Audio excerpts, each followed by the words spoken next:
姑娘是宁国公府长房的6小姐，排行第9。我死后，姑娘必须进京，只有拿回自己的身份，才会有好姻缘。前一秒，我还在和丧尸皇同归于尽，后一秒，我竟到了这里。油尽灯枯，这人快不行了。你说清楚，我是谁？这里又是哪里？姑奶奶嫁入宁国公府10年，只生下5位姑娘。亲家太太不满，想给姑爷纳妾，太太经不住姑奶奶苦求，亲自调换了2个孩子。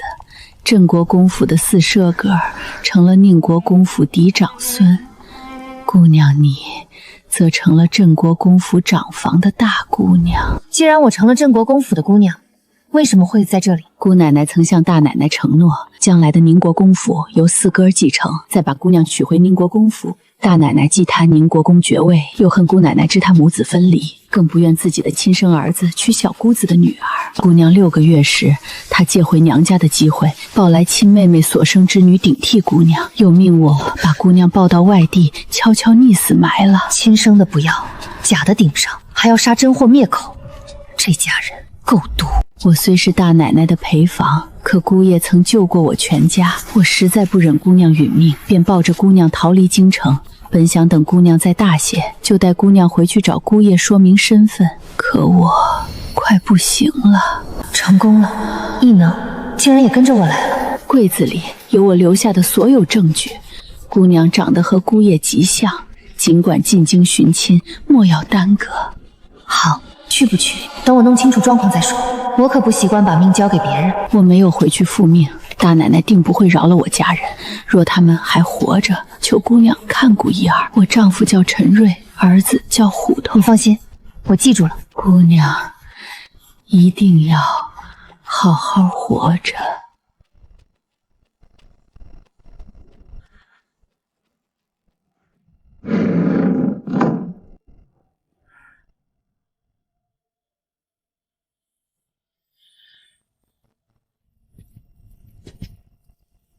你是？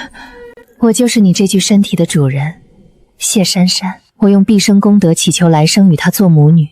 阎王爷说我功德不够，若我将皮囊赠你，便能得你3分功德，转世到一个男女平等的太平盛世。同意？末世，我早就待够了，能离开那里，我求之不得。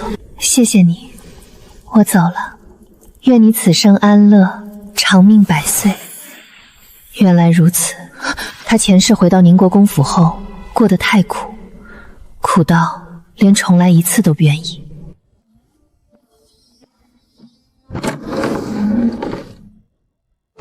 证据倒是齐全，赵嬷嬷为了他，真是把能做的都做了。赵嬷嬷带他船行千里，在姑苏落户，对外说主家落魄，他带小主子逃亡至此。平日卖针线度日，却还按公侯之家规矩教他读书、琴棋书画。难怪你宁愿来生和他做母女，也不愿再回那座公府。等等，我的空间，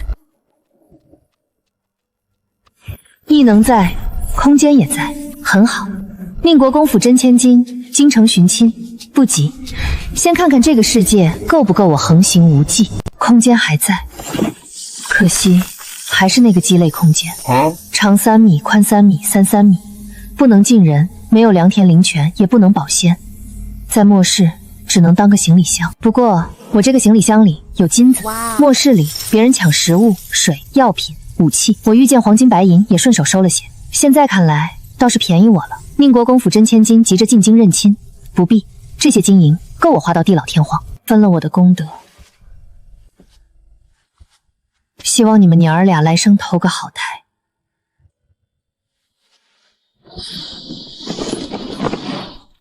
重要东西还是放在自己手里最稳妥。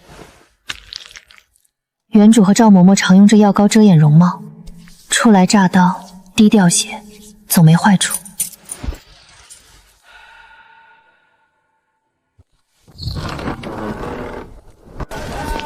谢姐姐，今儿吃什么？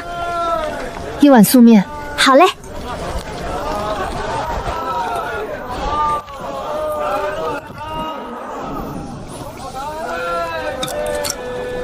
想大吃大喝，但这具身体胃口小，不能急。赵嬷嬷刚走，先不喝酒吃肉，也算尽一份心。青儿，我和我家嬷嬷在此地无亲无故，如今嬷嬷去世，办理丧事该找什么人帮忙？赵嬷嬷了。棺材铺子有人吹拉弹唱、哭丧送殡，他们都干。多谢。停灵3日，7日发丧。官就暂记姑苏城最大的义庄。姑娘放心，诸事都能办妥，总共3吊钱。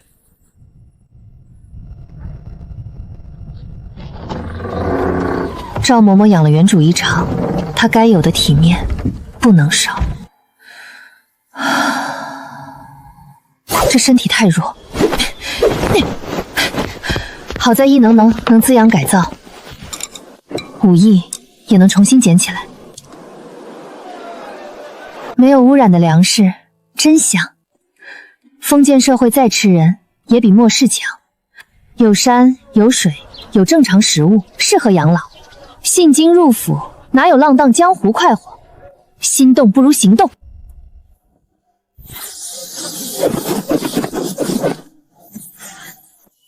金子太显眼，日常花用还是碎银铜钱方便。13两银子，马鞍、脚蹬、蹄铁另算。要了。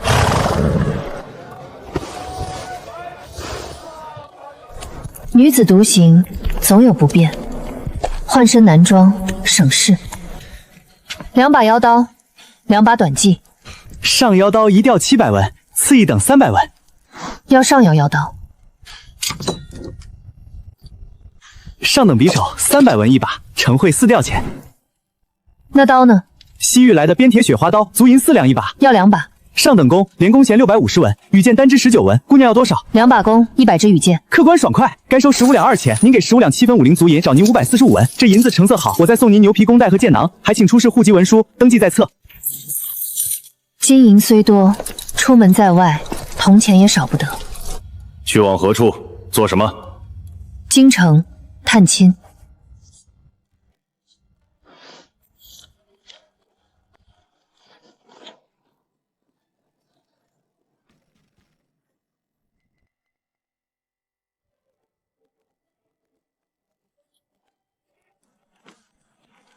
从今日起，天高地阔，我谢珊珊想去哪儿便去哪儿。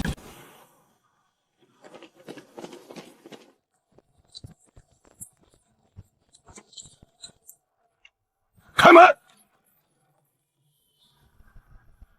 喂，知道这家人去哪儿了吗？出远门了。出远门？说是遵从赵嬷嬷的遗言，前往京城寻亲。什么时候走的？不晓得。一半人留下，其余人去打听。你们是什么人？找谢姑娘做什么？我们从京城来，这家姑娘在京城的长辈派我们接她进京，好阖家团聚。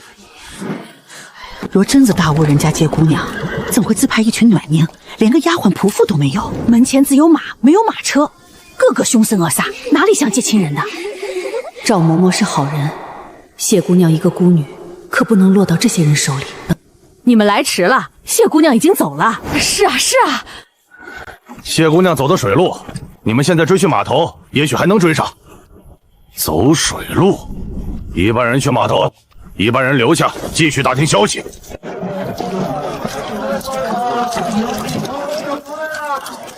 谢姑娘若还没走，得赶紧提醒她，这些人不像善茬儿。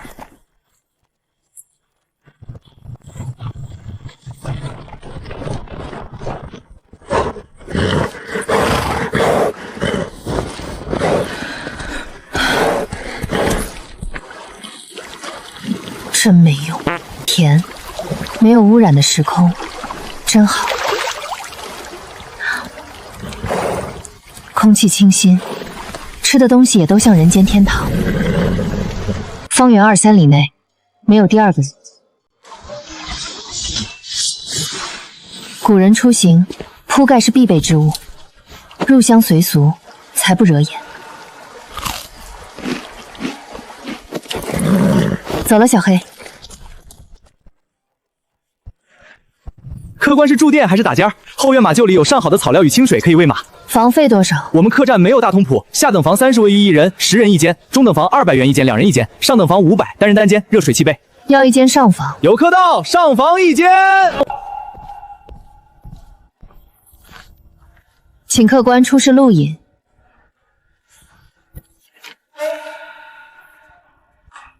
姑娘前往京城，该往北去，怎么往东南来了？我不大分得清东南西北，竟然走错道了吗？走反了。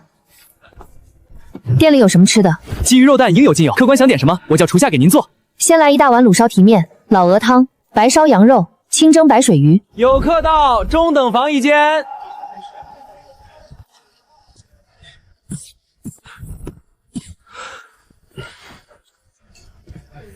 我有一名书童清风为伴，请老板娘登记一下。陌上人如玉，公子世无双，好一个绝世假公子。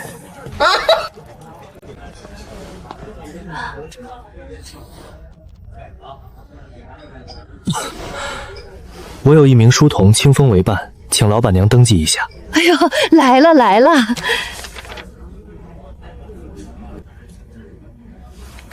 裴君，公子是宋江府的裴君，进京赶考。裴举是谁？就是咱们金陵省3年前的解元公啊，当时才15岁，全省第一。不仅如此，还是小3元。裴老爷自幼便有过目不忘之能，不到10岁便熟读4书5经。若不是参加完乡试后大病一场，无法进京，第2年的春闱必定连中6元。才疏学浅，令各位见笑了。不，裴老爷大驾光临，小店蓬荜生辉。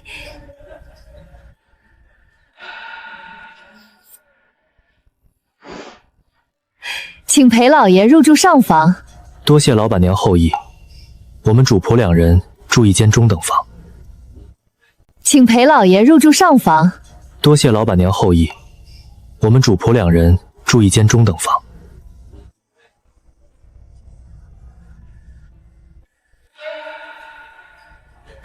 裴老爷果然仁厚，待身边人也这般体面。既如此，给您安排中等房。1碗阳春面，5斤白米饭，再来1碗火腿炖肘子，1盘只用油盐炒的椒笋。哎，小的这就去。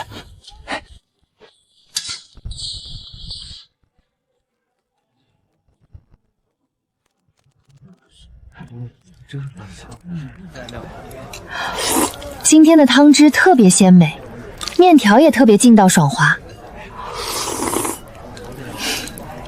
不去松江府看海了，转到进京。秋水为眸，寒玉作骨，妖孽，真想打一座江山送给他，以博其一笑。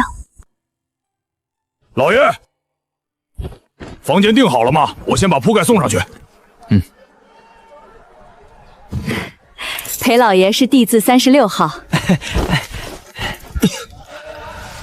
清风，放下行李就下来吃饭。哎，裴君如此俊美，带的书童竟是5大3粗。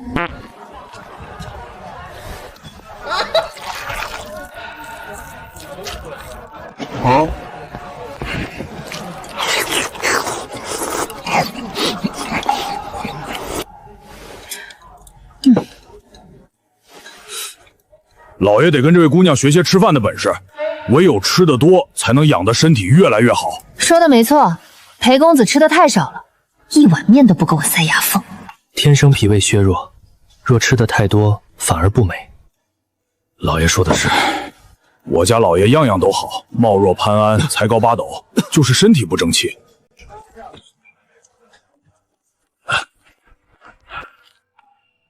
这位小哥尽管用，小店自会帮忙。既然他有如此才华，那么就不会籍籍无名。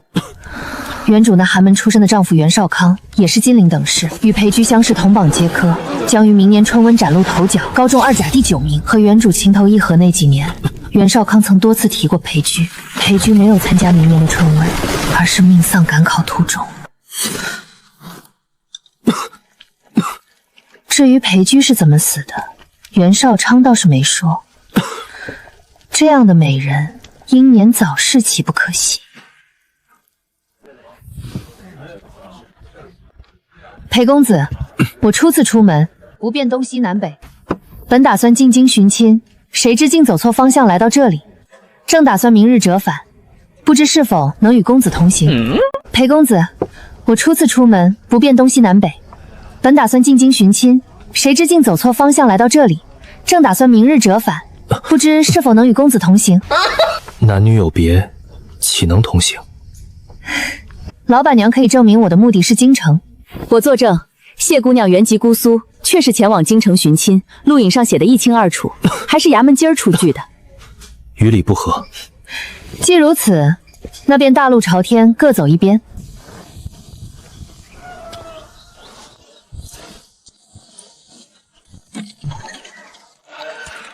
同行不许，远远跟着，总没人管得着。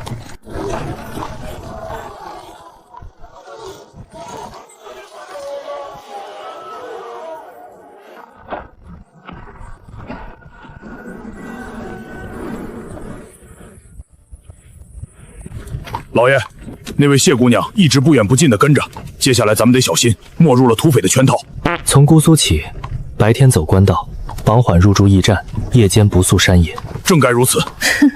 居然把我当成女土匪了，不愧是古人。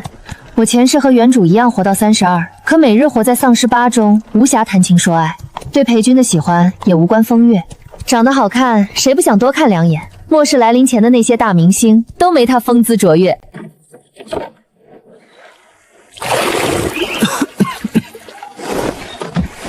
小黑，自己吃草去。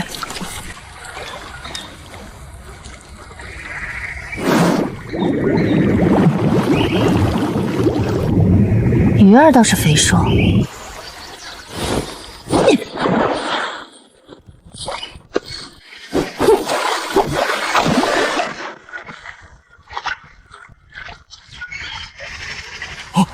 老爷，果然是个女土匪。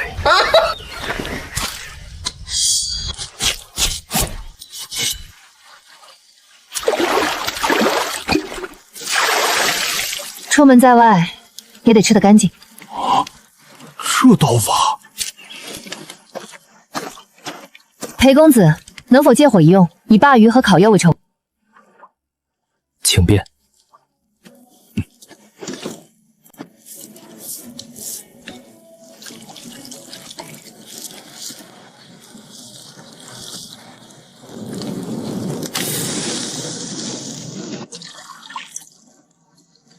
先腌一腌。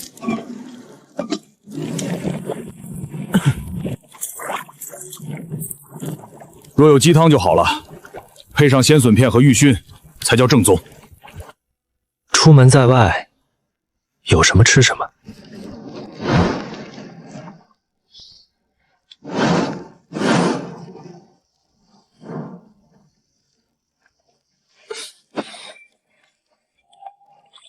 谢姑娘，请。多谢。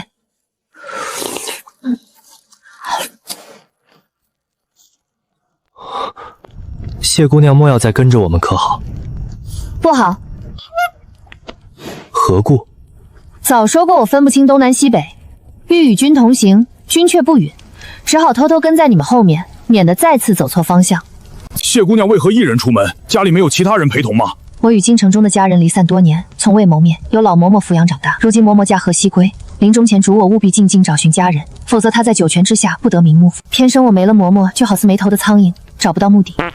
姑娘可以乘船北上，或者雇镖师护送，都胜过独自上路。我晕船，更怕被镖师拐到外地卖了。我们老爷也晕船。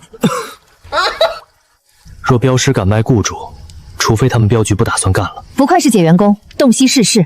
我以小人之心度君子之风，实在惭愧。裴公子风华正茂，你为什么喊他老爷？我听别的小厮都是叫年轻主子为少爷。我们老爷是举人，自然该叫老爷。那不是外人对举人的尊称吗？族里都这么称呼。清风，把药端过来。时候未到，老爷且等等。这药不怎么管用，老爷吃了7天，见效甚微。进了姑苏城，不如再请个高明的大夫瞧瞧。每年春分秋分必犯此症，那年在金陵请大夫开的药也差不多。男版林妹妹。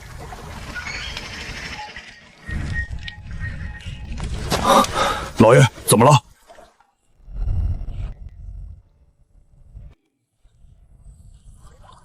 没事，准备出发。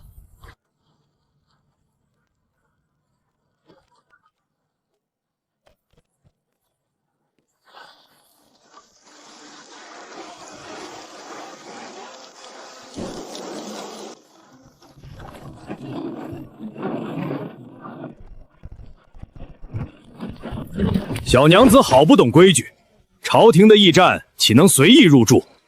他们怎么能进？举人老爷自然能住。你们这里是驿站，不是客栈。驿站掌管朝廷公文传递、军需运输和官员接待等职务。莫说你这样的小娘子，便是官员家眷也不得滥用驿站。不住就不住，我回家住一宿。北疆进京得提前置办冬衣，姑苏的棉衣到了京城未必够用，原主旧衣我也不想穿。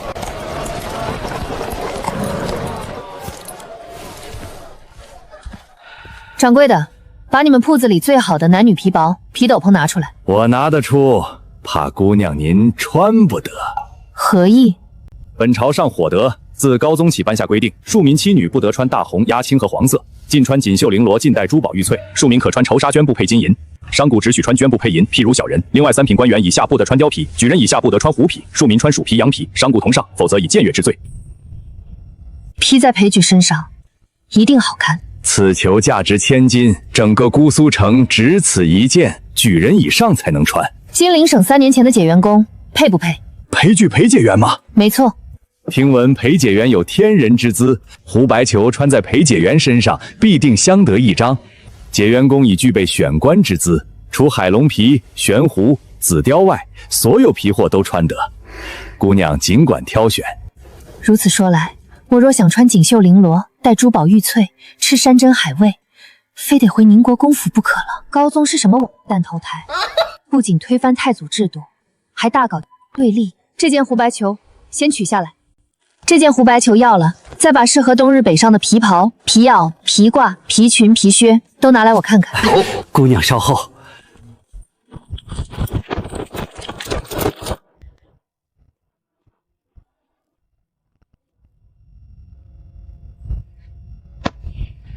姑娘好眼光，这件用的是整张狐狸皮，价格虽远低于胡白裘，却也是上等货。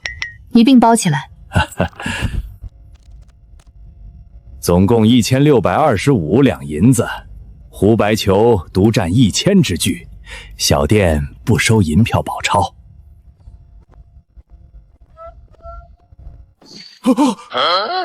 金子，这么大一块，快去钱庄借大银剪子。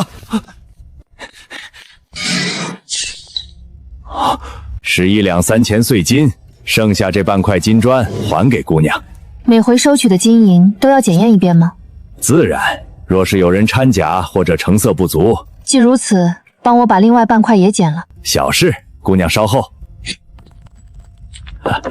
多谢姑娘惠顾，赠姑娘一个解皮袋，出门时装荷包、金银脂粉等零碎玩意儿。多谢。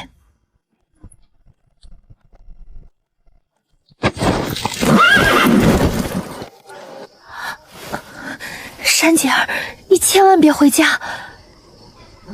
幸雨，昨儿你出门后，忽然来了10几个凶神恶煞的汉子，说是你京城的亲戚派他们来接你进京。大家伙瞧着不像，都说你出远门寻亲了。他们不信，就进驻在客栈里，到处打听你的消息。你可别自投罗网。你怎么又回来了？走错路了，回来住一晚再出门。他们还说了什么？不晓得，他们并没有细说。原主抵达京城是3个月后的事情，怎会有人提前找过来？还精准找到原主的住处，我去会会他们。你没听明白吗？他们不是好人。放心，我不怕他们。嬷嬷在世时曾花重金请高人私下教我武艺，因是女儿身，所以没有对外宣扬。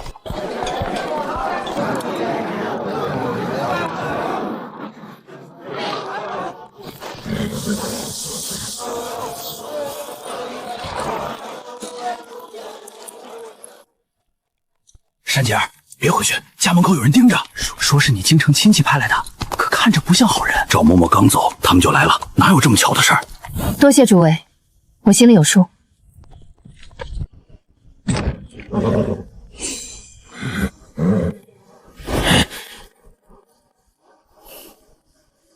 去报信了。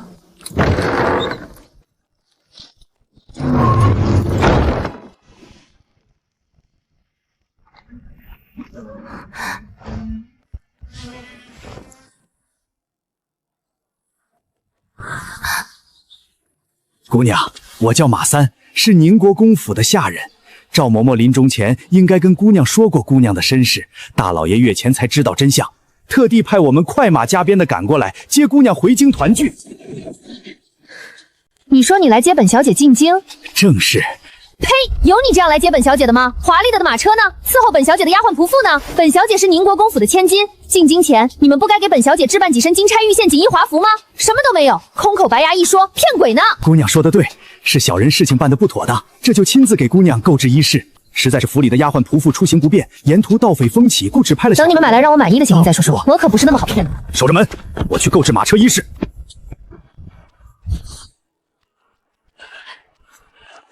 谢姐姐，你真要跟他们进京吗？为何不进京？我确是宁国公府的千金，而他们正是宁国公府派来接我的下人，别人可不知我的身世。你是宁国公府的小姐？那可是1等1的达官显贵。珊姐儿，你没说笑。我姓谢，将来谢家一定会派人来调查我和赵嬷嬷的生活环境。离开在即，没什么好隐瞒的。头面衣服铺盖皆已置下，仓促间买不到能用的丫鬟仆妇，请姑娘更衣后先行上车出发。等到了京城，大老爷必定按照规矩给姑娘配备丫鬟婆子，不叫姑娘受委屈。等着。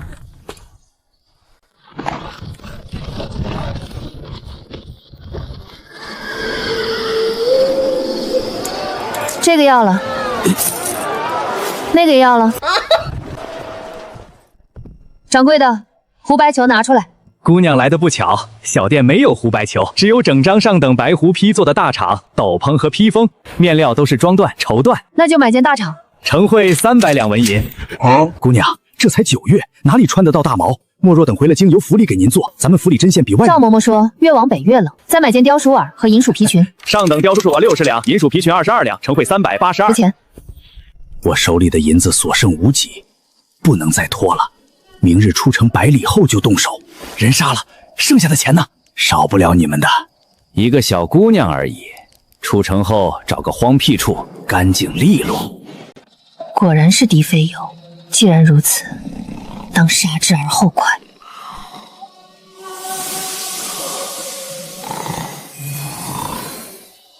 便宜他们了，死得毫无痛苦。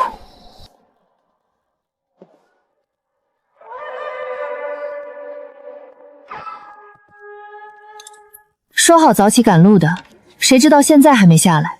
劳烦小二哥去下等房叫他们起床。姑娘稍后，小的这就去。死人了！3间下房里一共14人，全死了！报官，快去报官！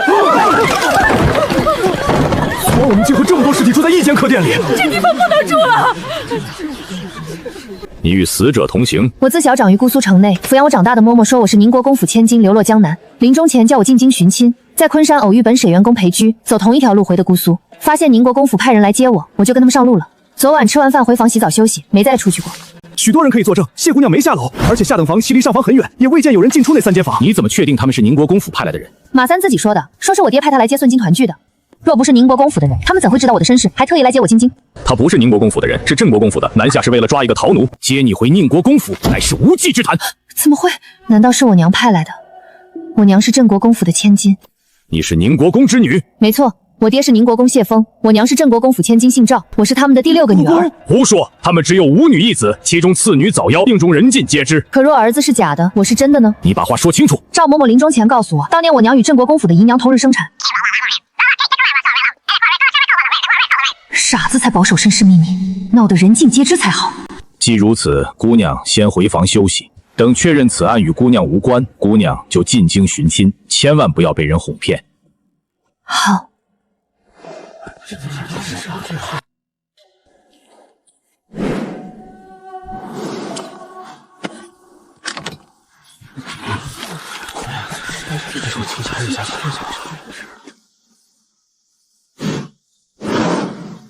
关于姑娘的身世，我等无法判断真假，也不敢随意插手。但从马三行为举止来看，怕是要杀人灭口，只是自己先送了命。本县上报府尹得到批示后，将派人进京确认马三的身份。姑娘尽快雇几个镖师护送自己。多谢大人，不知他们的马匹行李如何处理？暂由本县收押，等结案后再行处理。马三出钱给我购置的头面衣服呢？那不是姑娘的吗？多谢大人。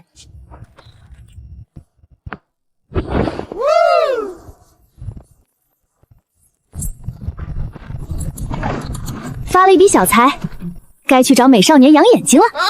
裴剧，你等着！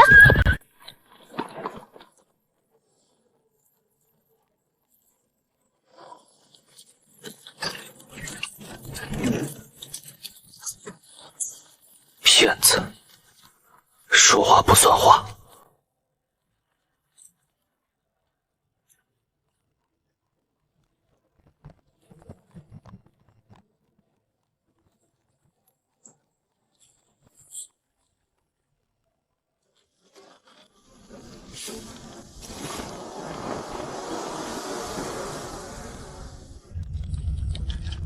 出了金陵省再往北，咱们就得小心了。老爷，谢姑娘不是土匪，老爷不用担心她给土匪通风报信。我在姑苏打听过了，确有谢珊珊其人，也确实是才办了路引，前往京城寻亲。我又去她住的地方打听，听说她被京城来的人接走了。京城来的人？听街坊说，她是宁国公府的千金，离开时还坐着一辆华丽的朱轮翠盖车。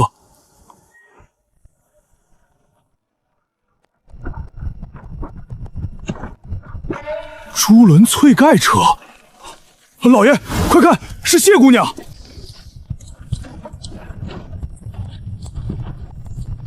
裴公子，真巧，咱们又见了。谢姑娘辨得出东南西北了？很遗憾，还是分不清。一路上问过无数人，才沿着官道追上裴公子。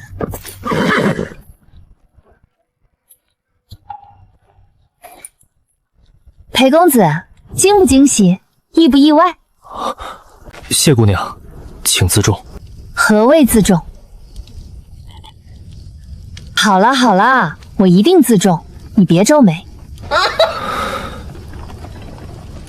谢姑娘，我在。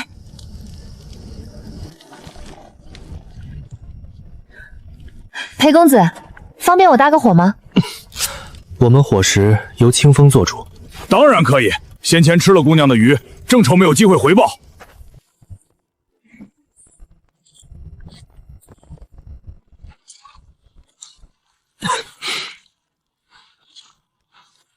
啊，谢姑娘一个人吃得完？不是由你们帮忙解决吗？肉和蛋是我早上买的，再放下去就不新鲜了，麻烦你全做出来。全做出来？全做出来。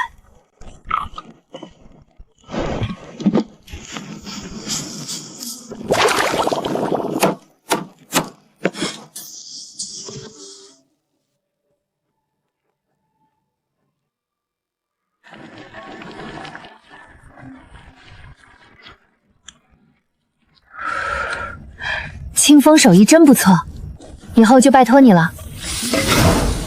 以后？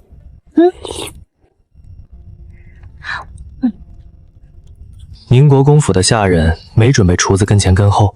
咦，你怎么知道？我们在姑苏采购补界时听人说的，大家都说没想到会和宁国公府流落在外的千金比邻而居。谢姑娘，那些下人去哪里了？真不是你们特地去打听的？当然不是。笑什么？我没笑。哼，那些人来势汹汹，明显不怀好意，你居然跟他们离开。裴公子在关心我吗？谁关心你了？我是就事论事。10几个大汉接一个姑娘，明眼人都能看出他们居心叵测。他们死了。死了？怎么回事？不清楚。我知道他们是敌非友，本想把他们的钱财榨干后就溜之大吉，谁知他们都死在精灵客店里了。死得好。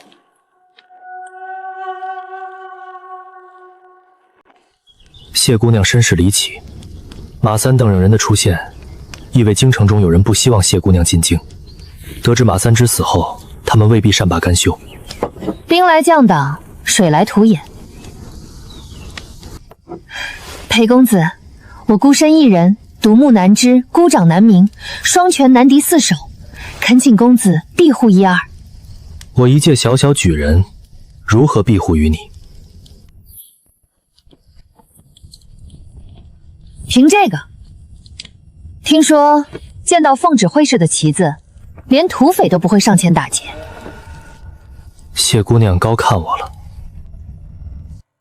我说的是实话，你就答应我吗？拜托了，裴公子。好心的裴公子，善良的裴公子，你忍心看着我一个弱女子，在不知幕后主使什么时候再次出手的情况下独自赶路吗？冒险与你同行，与我有什么好处？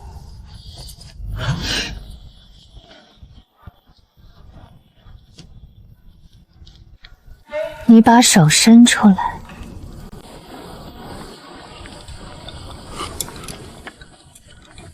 你把手伸出来。做什么？给你好处。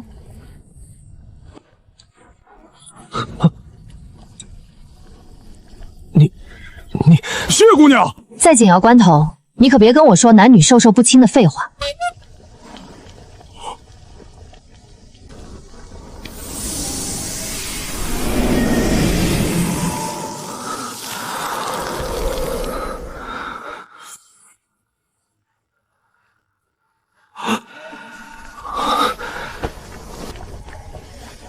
怎么回事？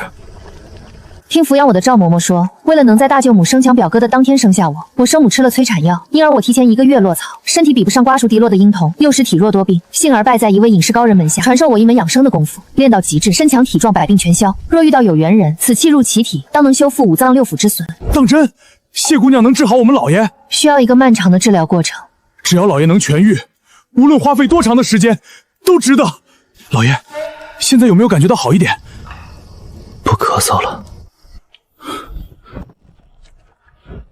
谢姑娘大恩，清风没齿难忘。你这是干什么？别折了我的寿。我小时候流落街头，乞讨为生，是老爷收留我，得以吃饱穿暖。后来给老爷做伴读，老太爷和太太请人教我读书习武，我才有今日。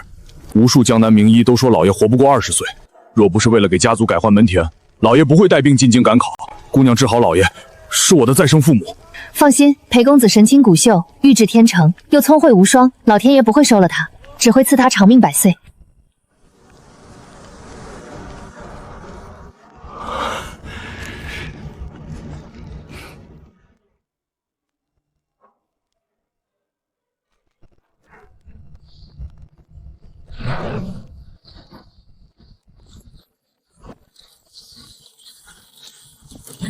撤！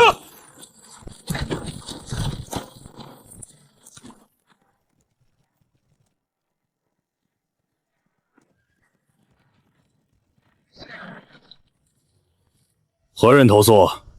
金陵省解元裴矩奉旨会考，今夜投诉。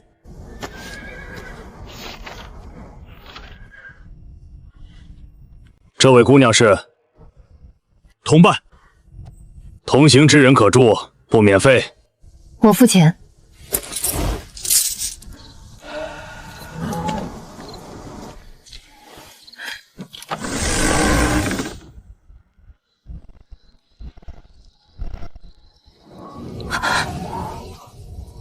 咱们还是住客栈吧。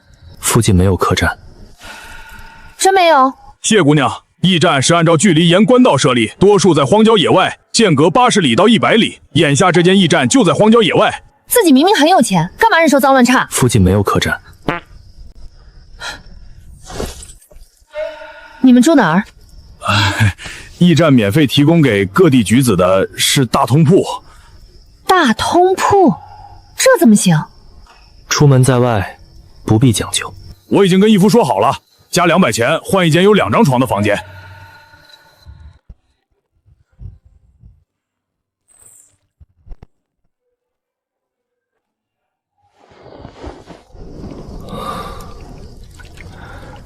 谢姑娘手段不凡，老爷足有半日没咳嗽了，赶明儿进了大城，找个大夫看看，接下来是不是不用吃药了？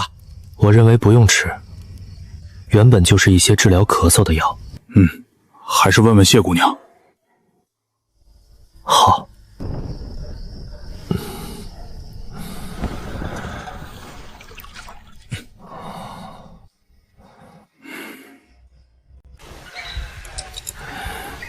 谢姑娘，我们老爷现在还要吃药吗？是药3分毒，既然不咳嗽，那就不要再吃治疗咳嗽的药了。太好了，丸药呢？我们老爷现在吃人参养荣丸。你们老爷只是心肺略康，气血仍虚，该吃还是得吃。最好是到京城后找个高明的大夫看看。听谢姑娘的。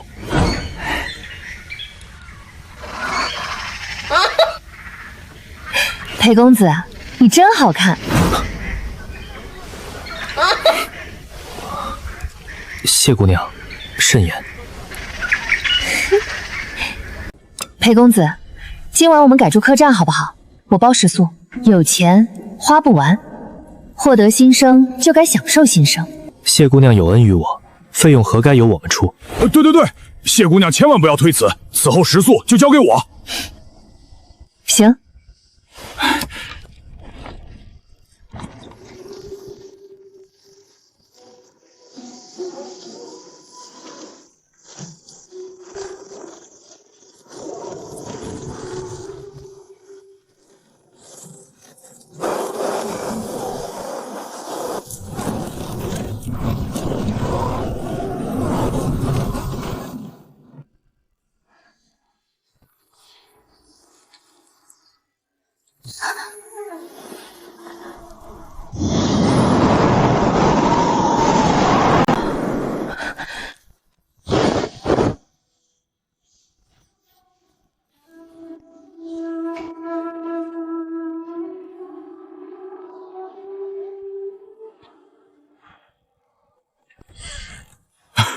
谢姑娘，这么晚了，有什么吩咐？我在姑苏给自己置办冬衣的时候，看到这件斗篷，当时我就想，穿在你们老爷身上一定好看，别人都不配。姑娘给我们老爷送斗篷？对啊。北方极寒，非江南可比。你们老爷心肺之疾才愈合，千万不能受冻，就当抵消我接下来的食宿费用了。多谢谢姑娘。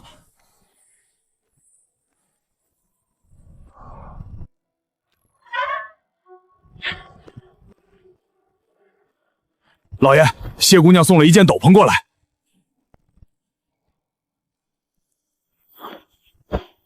老爷快看，里面的皮毛多浓密多厚实，又轻又软，像雪一样白。老爷今晚不会感到寒冷了。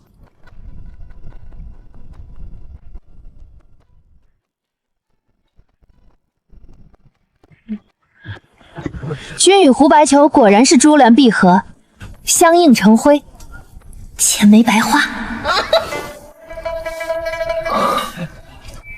此乃谢姑娘之功，不胜感激。裴公子天生丽质，可不是我的功劳，我顶多算是锦上添花。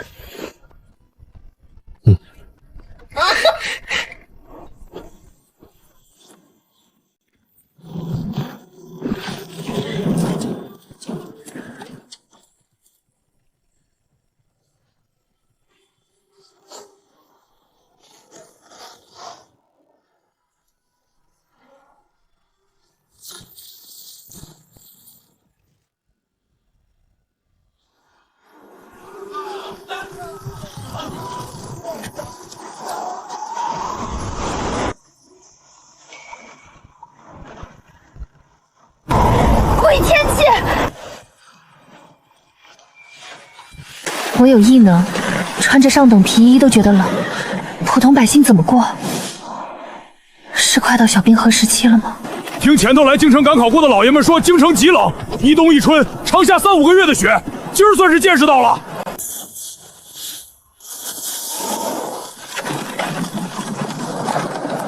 这就是京城吗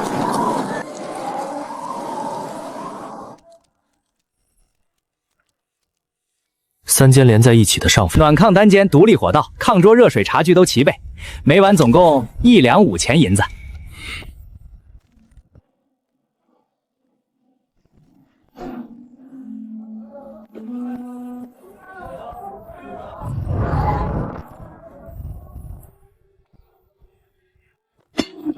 这些东西都在裴渠和清风面前露过面，不方便藏进空间。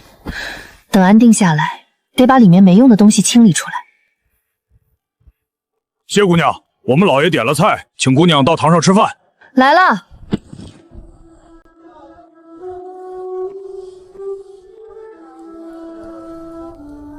谢姑娘，请。裴公子请。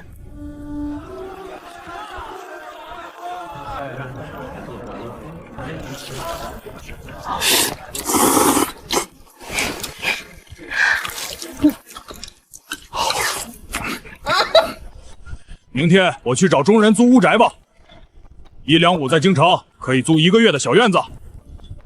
若公园附近租不到，就租在翰林院附近。是，老爷。为什么不买？本朝太祖规定，任何官员不可在任职之地购买田宅商铺，即使现在买下来，等我做官后也要卖掉。居然有这样的规定，还真有，连家属下人都不能买。老爷不能买，谢姑娘可以。不如谢姑娘买下来出租给我们。别看外表粗犷，心思还挺细。江南一座2间正房带厢房的小院，花费不过30-40银子，即使京城贵1倍，70-80两银子也够买一座了。等我拿回自己的身份后再置产不迟。你要去宁国公府？送上门的不值钱，我要让宁国公亲自来接我。他不想把爵位传给假儿子，就一定会请我这个真女儿回家。需要帮忙吗？多谢你的好意，暂时不用。有什么事不方便自己出面，让清风去办。老爷说的对，谢姑娘尽管吩咐。还真有一件事。姑娘请说。现任宁国公谢峰就是我的亲爹，他膝下有3个儿子，长子谢瑾，其嫡妻赵氏夫人所生，就是14年前和我调包的那个，今年15岁。次子谢瑜是其妾刘氏所生，比谢瑾小2岁，今年13。三子谢恒出自其妾云氏，比谢瑜小2岁。若真相大白，谢瑾不再是宁国公府继承人，爵位将要落在谢瑜身上。姑娘打算从他身上入手。裴公子果然聪明绝顶。哦，不妥。为何？莫若直捣黄龙。谢瑜年仅13，手里可使唤的人料想不多。即使得知谢瑾身世有异，也未必能在短时间内拿到证据，并到宁国公面前揭穿此事。倒不如直接把消息送到宁国公跟前，事关爵位继承，宁国一定宁可信其有，不可信其无。裴公子所言极是，就听裴公子的。听闻赵嬷嬷说，我爹的奶哥哥叫李富，住在宁国公府后街，既爱喝酒赌钱。宁国公公府与王公府府附近没有酒肆赌坊，距离最近的10里街却有。他常去，不走远。你到那里寻访，定能找到他。他下巴长有一颗鹰痣，招风耳，身材中等且肥胖，容易辨认出来。不要刻意告知，若在酒肆碰见，你就假装食客；若在赌坊碰见，你就假装赌钱。说闲话一样，说你在金陵听见一桩关于宁国公府真假血脉的趣闻。老爷放心，我晓得该怎么办。既然进了京，就该轮到我主动出击了。我家老爷进京赶考，觉得住客栈花费太过，想在宫院附近租个小院，不必很大，但求家具齐全，2-3间正房带厢房，得有做饭养马的地方。这样的独门独院自然有，就是明年是大比之年，行情紧切，租金已经涨上来了，比别处要贵1倍。是多少？春闱结束后租金回落，2两银子1个月。春闱前后半年翻倍，须得4两银子，且得押1付1，不得拖延。常有举日老爷与同窗或者好友合租，分担租金。我们老爷爱清静，不与人合租。先吃饭，吃完饭带我去瞧瞧，先租下来。好。烫一坛子汇泉酒，1碟猪头肉，1碟花生米，再切1条猪河舌，半个水晶冻。好嘞。不愧是京城，比江南贵了不少。我在金陵听到一桩新闻，和京城宁国公府有关，不知你们京城中有没有人听说？什么新闻？差不多1个月前，金陵一家客栈死了14个人，带头的一个说是宁国公府派人去姑苏接他们家姑娘的下人，接到姑娘返程路过金陵，不知怎的，一夜之间全死得无声无息，里外没有一丝伤痕。也不是中毒，当时就惊动全城，死了14个人，那可是大案。他们接到的姑娘倒没事儿，当地县太爷仔细一盘问，谁知那姑娘自称是宁国公府嫡出的千金，14年前被调包后流落到江南。胡说八道，哪有这样的事儿？小心我把你送到官府里。这件事在金陵可不是秘密，不信派人去打听就知道。那姑娘还说，抚养她的嬷嬷告诉她，她是在镇国公府出生的，镇国公府大房的4哥顶替了她，是她嫡亲的表哥，同年同月同日生的。哥儿是凌晨生的，她是晚上生的。无稽之谈！镇国公府大姑娘在府里好好的，是不是胡言乱语？你们等明年开春，金陵派人进京调查就知道了。死的那些人是以马三为首，谢姑娘以为是宁国公府派去接她的下人，结果县太爷查看录印才知是镇国公府的下人。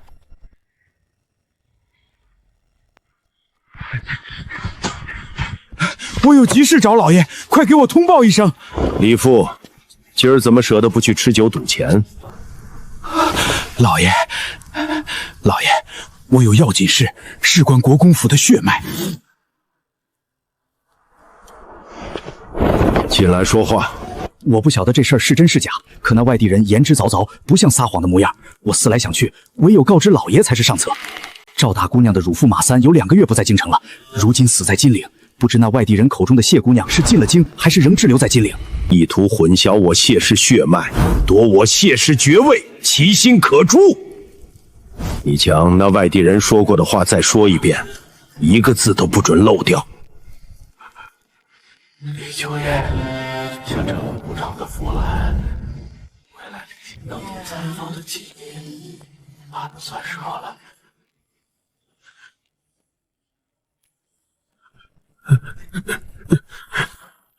带上人，拿上家伙，把当年的稳婆和太太、丫鬟婆子统统捆上带过来。另外，再找到那外地人，我要见他。那外地人和郑中人一块吃酒，我认得。通过郑中人能找到他，倒不急。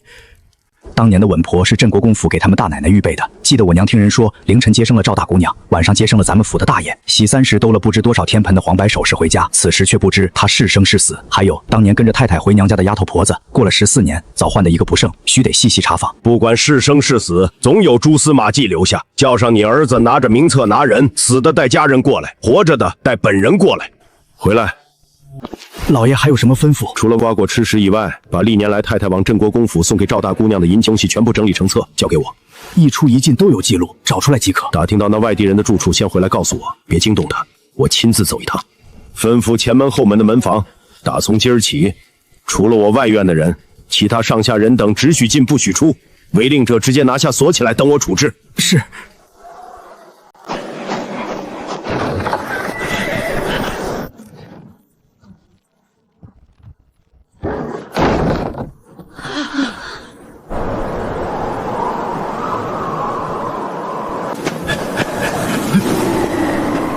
清风落脚处打听清楚了，他是金陵省上一棵解元宫的书童。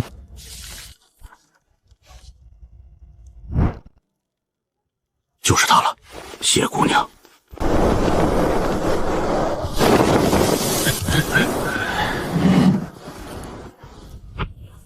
请住在你们殿中的谢姑娘下来见面，就说宁国公谢峰在此。宁国公，快去叫谢姑娘！哎，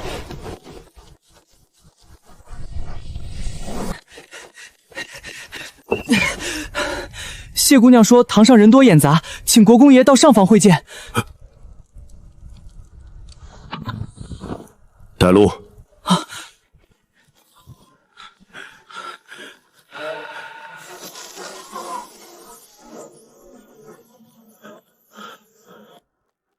谢姑娘，宁国公到了。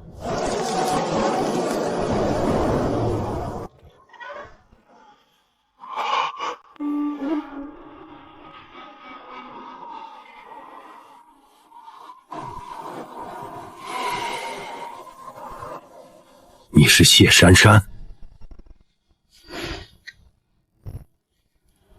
不才正是。裴解元身边的清风是你派到李父面前？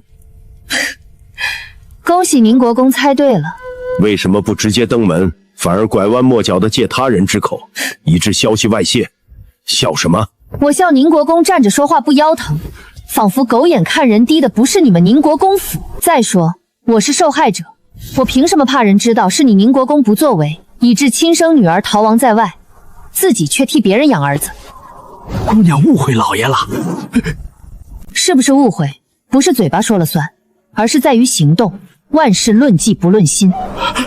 宁国公养儿子养了14年，没发现是假的，就是失职。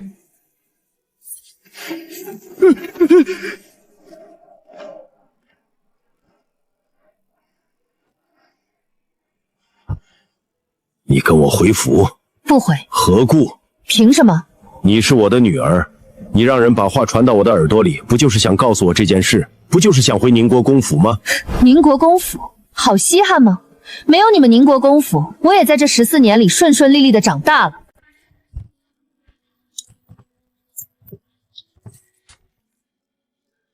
我是不喜欢别人顶替我的身份过好日子。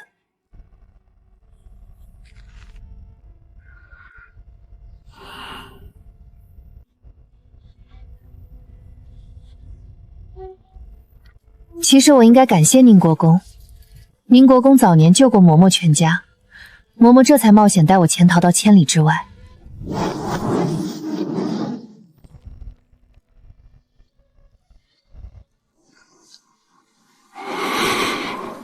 可恶！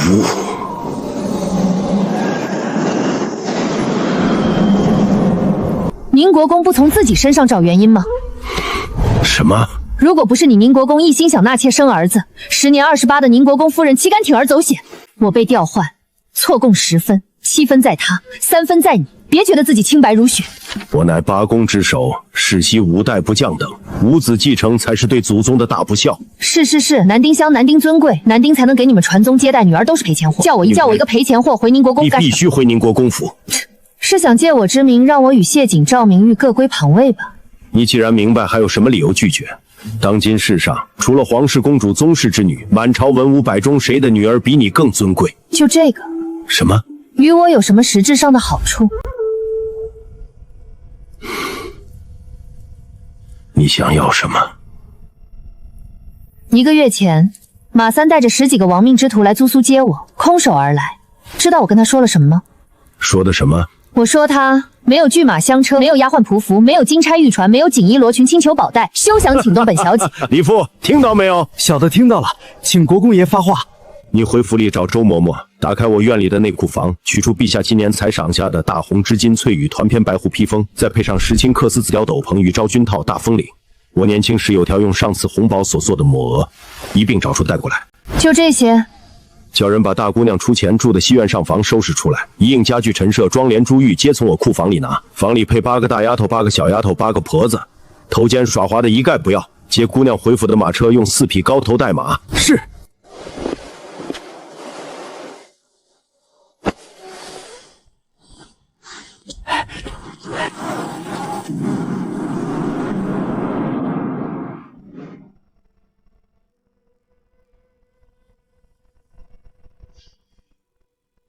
我有3个条件。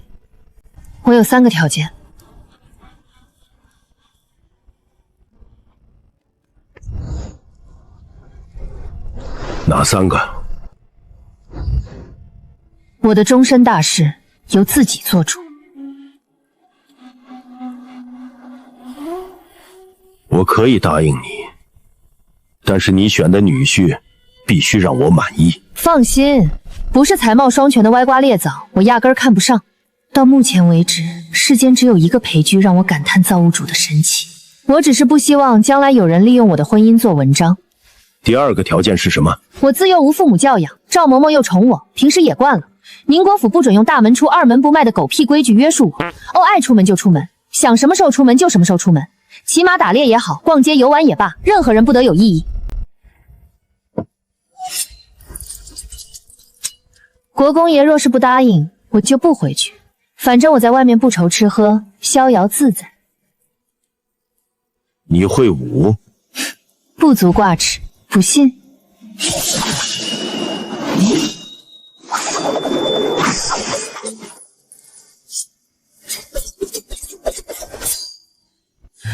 我的武功无人能比。第2个条件，我答应了，每回出门带足人手即可。你可以说出你的第3个条件了。第3个，谢晋顶替我才得以享受宁国公府继承人的待遇。我要郑国公府补偿我。谢晋在宁国公府吃了多少，用了多少，花了多少，赵明婉从宁国公府拿了多少，一笔一笔的算清楚，全部折成银两送到我手里，1分1厘都不能少。好，这一点最像我和你爷爷，锱铢必较，绝不吃亏。若郑国公府悉心抚养原主长大，促其嫁回宁国公府，2个孩子勉强算得上互不相欠。可谁叫郑国公府大奶奶临时既要又要呢？既有谋害原主之心，就该承受应有的惩罚。先就这些条件，其他的等我想到了再说。你长得像我，脾气更像你爷爷，不讲道理。胡说！本小姐最喜欢晓之以理，动之以情。咱们爷俩现在不就正在讲道理吗？我若真的不讲理，您老人家就是捧着金山银山送到我面前，我也不稀罕。好大的口气！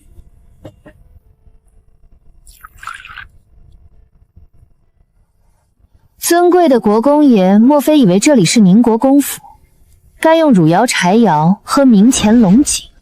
我小时候日子过得十分贫困，赵嬷嬷靠卖针线养活我，略有余钱就请人教我读书识字，临终前只有几十有2银子的路费留给我。若不是激得马三出一大笔钱，恐怕我此时连过冬的衣物都没有。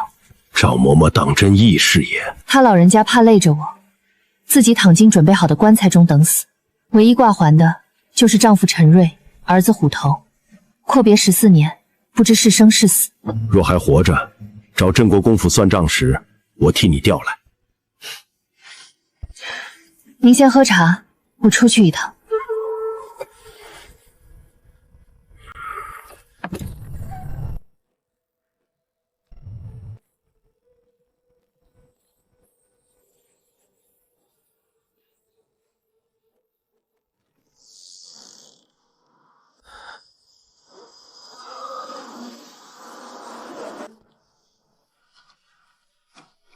裴公子魂归来兮。谢姑娘打算离开了吗？正是，宁国公亲自来接，我自然要给面子。裴公子若是租下房舍，叫清风到宁国公府递个信儿，必定亲自前去喝暖房酒。好，届时道略相应。宁国公府家大业大，我的小黑和马车就不一起带过去了，恳请裴公子收留自用。多谢姑娘。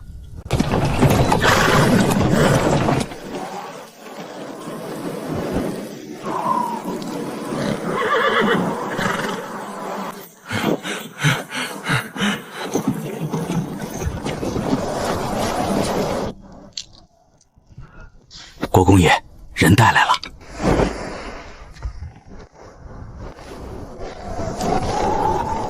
手脚利索点儿，伺候你们姑娘更衣。是。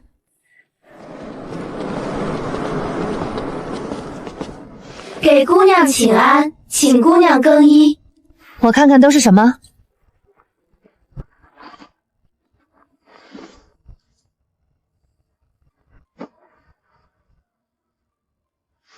我自己买的那些与这些相比，压根儿不在一个档次，有点缺金球的意思。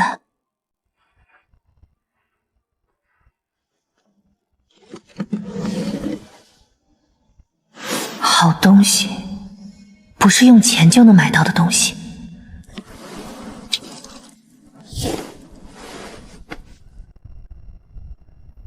把我的东西收拾好，全部带走。是。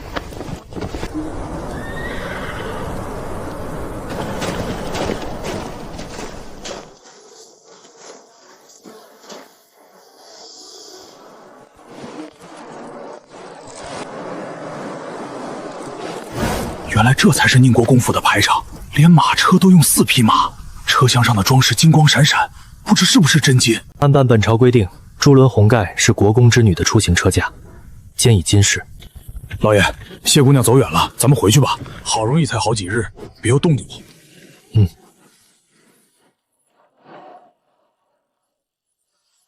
照顾好谢姑娘的马。是，老爷。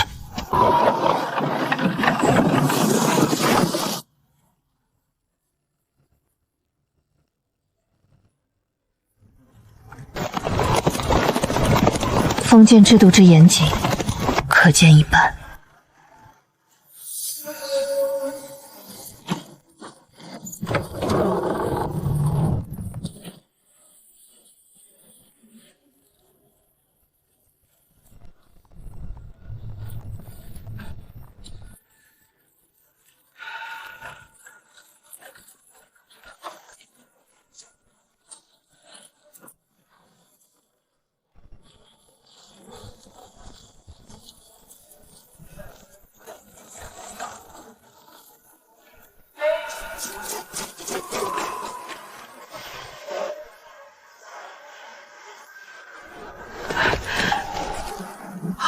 李父说的不清不楚，只叫我开库房取东西，叫他女儿带人收拾西院，尽捡好东西拿。说国公爷欲接六姑娘回府，没想到六姑娘竟生得这样像老太太和国公爷，我仿佛看到年轻时的国公爷。我见到他也吓了一跳。外头冷，姑娘快回房暖和暖和。有劳嬷嬷。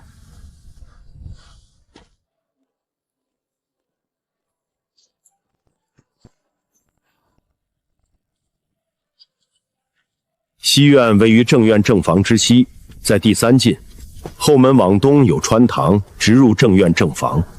原本是你几个姐姐住的地方，她们都出了门子，往后你住在里面，也不会安排你妹妹住进去。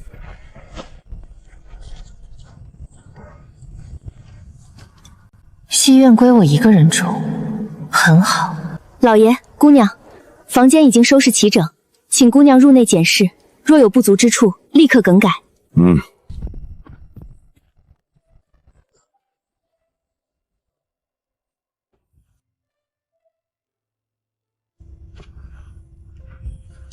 芍药，六姑娘刚回府，对府里的事情不大了解，叫你婆婆别闲着，明天进来，站在六姑娘身边当差，别让不长眼的东西冒犯了六姑娘。一早就来。周嬷嬷，六姑娘从小没在我跟前长大，往后缺了什么穿的用的，库房里取用，不必惊动公众。太太过问，该怎么回呢？镇国公府令我亲生女儿流落在外14年，又以甲子冒充我亲子，企图窃取我宁国公爵位。我明天面圣后就去找镇国公府算账，他未必有时间过问。什么？大爷不是国公爷亲生的？正是。太太当年在镇国公府生下的是六姑娘，不是谢瑾。即刻通知府里，任何人不得怠慢六姑娘，否则打一顿，撵出去。是。你先歇着，缺什么只管吩咐下去。知道了，爹。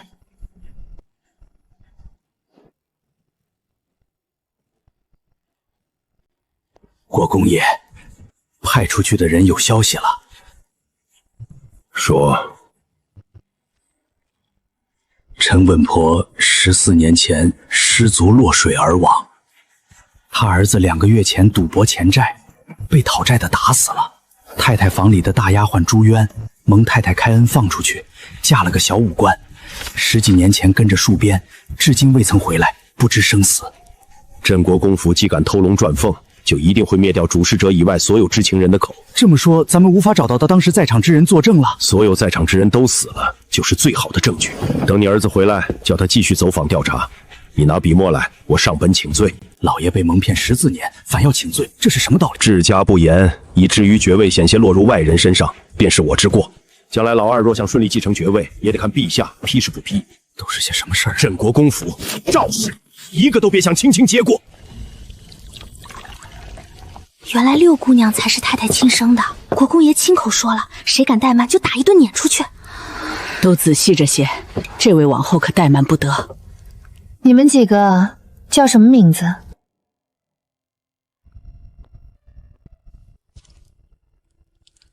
回姑娘，我今年17岁，原本是大姑奶奶房里的小丫头。大姑奶奶出阁后，又服侍过3姑奶奶和5姑奶奶。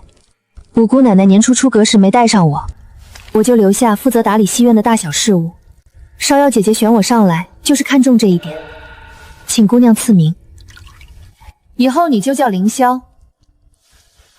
谢姑娘赐名。你白芷、紫苏、杜若、连翘、茯苓、忍冬，单身。谢姑娘赐名。姑娘今日穿戴的那些，周嬷嬷和芍药姐姐说都是从国公爷库房里找出来的，衣服也是针线坊一群人现赶制出来的。姑娘先将就着穿戴，明儿再叫人过来给姑娘量尺寸，做新衣服，打新首饰。跟我说说府里的情况。是，咱们府里原有5位爷，活下来3位，往后只有2位了。2爷名瑜，3爷名恒，和原先的大爷一起住在东院，2位爷分住东西厢房，待遇一样，每人月钱5两，年历50。房里有4个大丫鬟，4个妈妈，8个小丫鬟，外面8个小厮和8个长随，共计36人。国公爷膝下共生了11个姑娘，姑娘排行第6，上面有5个都是太太所生，其中2姑娘早夭，大姑奶奶名瑶瑶，年24；三姑奶奶名林露，年22；四姑奶奶名露露，年20；五姑奶奶名琳琳，年18，均已出阁。抚养我的赵嬷嬷曾说过，我是大房的6姑娘，在府里排行第9。那是老国公今在世时没分家，分家后2老爷3老爷搬出去，就各房论各房的，和我一样，也有你们这些人服侍。姑娘们每人每月2两月钱是一样的，年令20两。房中使唤的丫鬟婆子人数和姑娘不一样。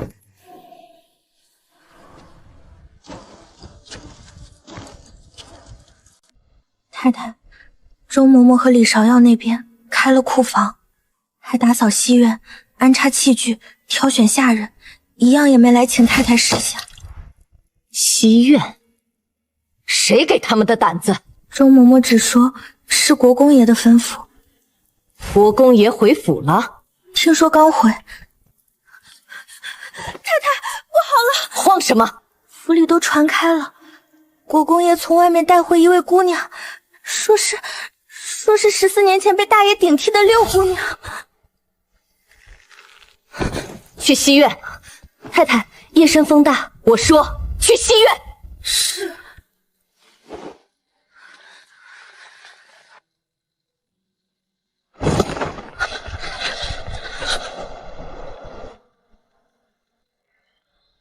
何人如此无礼？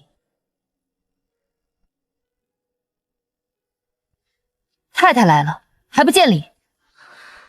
原来是我那个狠心将我与谢景调换的亲娘，深夜到此，有何贵干？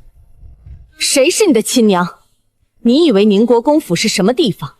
由着你胡编乱造，诋毁当家主母。当家主母，我来了，你这当家主母很快就做到头了。替亲哥哥养儿子，疼亲嫂子的外甥女。赵夫人，你是古往今来第1人，恐怕连普渡生的观世音菩萨在你面前都要甘拜下风。你说什么？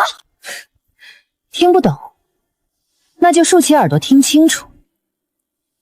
我谢珊珊才是你当年在镇国公府生下的宁国公府千金。不可能，不可能！你胡说！是不是国公爷信了你的鬼话？你现在最应该想的，不是我爹信不信我，而是你该怎么在我爹面前替自己辩解。太太，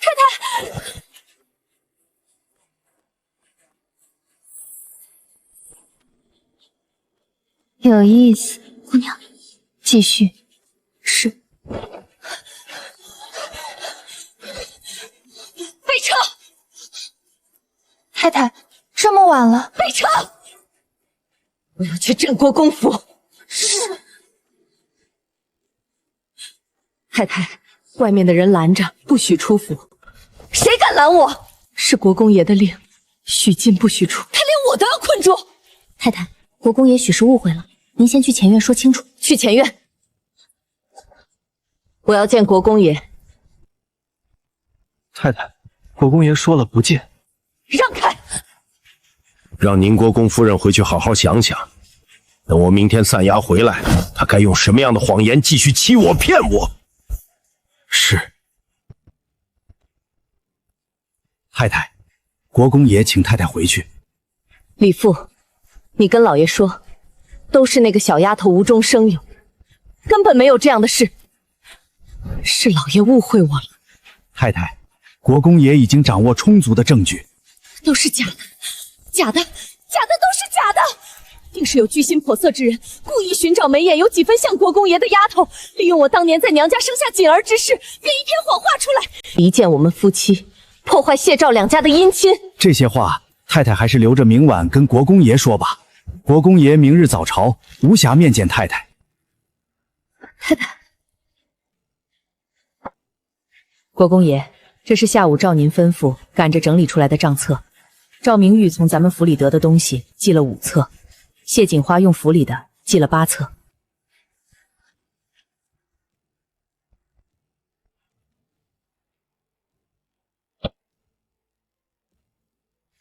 李父，老爷，你带人去东院正房，把赵锦送回镇国公府，包括一纸一笔在内，所有东西全部搬回来清点对账，少了的、用了的，另记一册。我要让镇国公府全部补贴我。是。六姑娘刚回府，恐怕手里没有积蓄，从我库房里取1000两银子，给六姑娘送去先花着，等镇国公府的补偿到手再给她。是。谢家的东西，谁也别想白拿。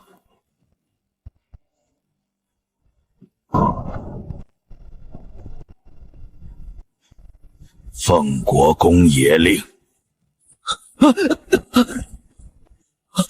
你们做什么？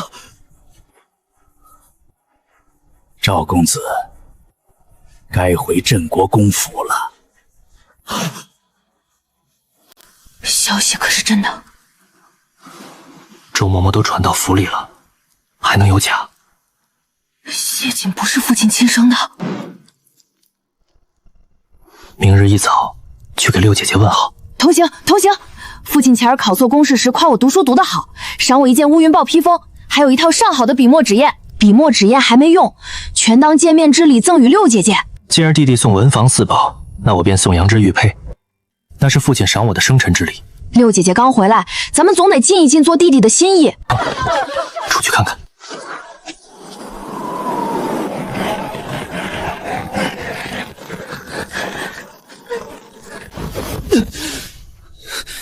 你们好大的胆子！可知我是谁？外面车经架已备，请赵锦赵四爷回镇国公府。李父，你什么意思？赵四爷若是不明白是怎么回事，等到了镇国公府，自然有人给您解惑。放肆！我要见父亲！堵住嘴，插出去！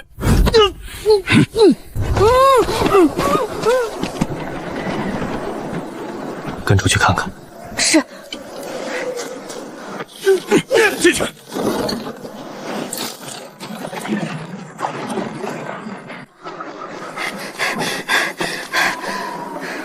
二爷、三爷，好几个家丁直接把那位爷塞进一辆黑油马车里，送出府了。真送走了？走，进去看看。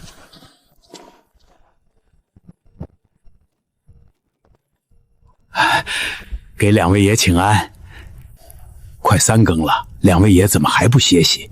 明天还得上学。听说六姐姐回来了，特意来问问。我们没有见过六姐姐，不知六姐姐喜欢什么，问清楚，明天面见六姐姐时也好送上我们兄弟俩的礼物。不管两位爷送什么，都是心意。六姐姐一路回来，可还安好？六姑娘已安置在西院，国公爷自有安排。既如此，不打扰李管事办差。明日我们再去西院请安。两位爷慢走。一样不许落，包括一针一线，全部搬回国公爷库房。石青锦袍1件，记上了。羊脂玉佩1枚。香龙封好，送库房。老爷，赵锦已送回镇国公府，东院上房所有物品也已全数搬回库房。周嬷嬷和我家的正带人清点登记，一件不许少。是。老爷慢行。府里的事，你盯紧。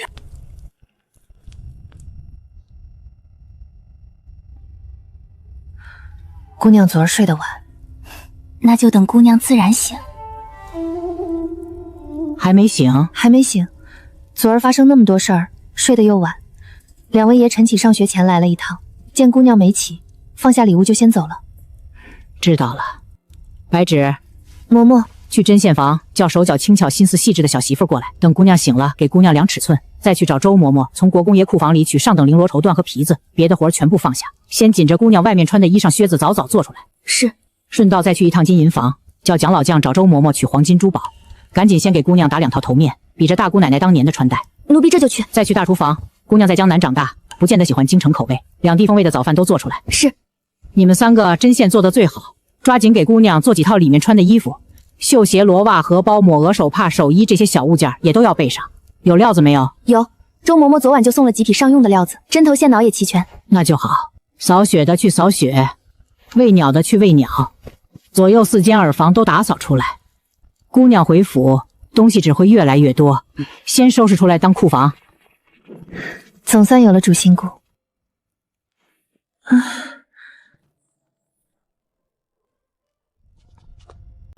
姑娘醒了。这一觉睡得不错。奴婢钱家的，给6姑娘请安。姑娘刚回府，衣裳鞋袜都得重新做，先请他们给姑娘量尺寸。给我多做几身男装。是，姑娘。男装方便骑马。姑娘喜欢，便多做几身。姑娘刚回来，我那亲家连夜把赵四爷房里的东西，包括一针一线，都搬回国公爷库房里，又把赵四爷送回镇国公府。国公爷一连5天早出晚归，未必顾得上姑娘。姑娘有什么想吃的、想要的，先告诉我，我一定给姑娘办得妥妥帖帖。姑娘，赵四爷已经被送回镇国公府了。赵瑾被送回镇国公府了？是国公爷下的令。果然打铁全靠本身硬。而且宁国公府真正当家做主的只有谢峰，赵夫人的意见根本不重要。行，没我什么用武之地了。不过没事，来日方长。昨天我用的手炉不错，姑娘要用，奴婢这就叫人再取。拿一个出来，我要送人。是。再加个精致的角炉，银骨炭和红罗炭各2篓，香饼也备上。送到何处？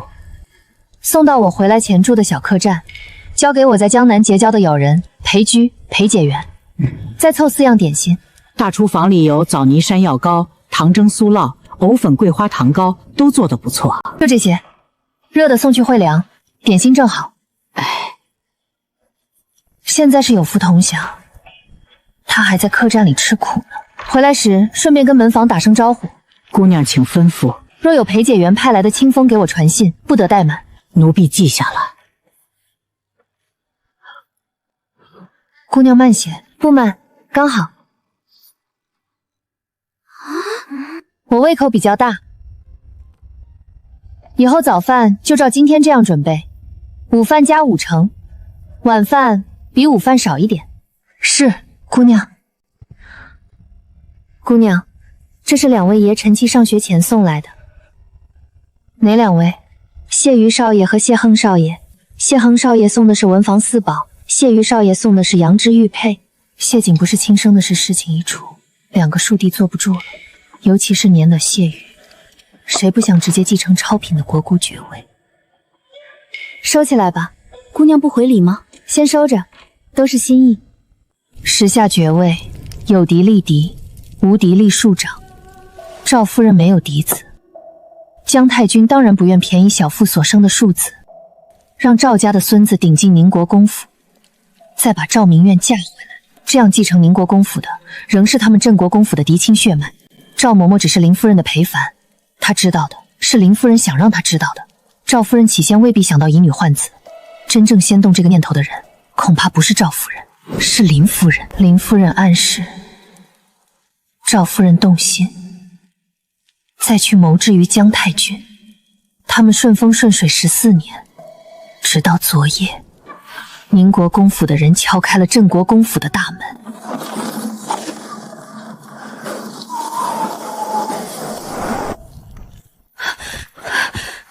快，先给她梳洗，把我给锦儿备好的衣裳拿来。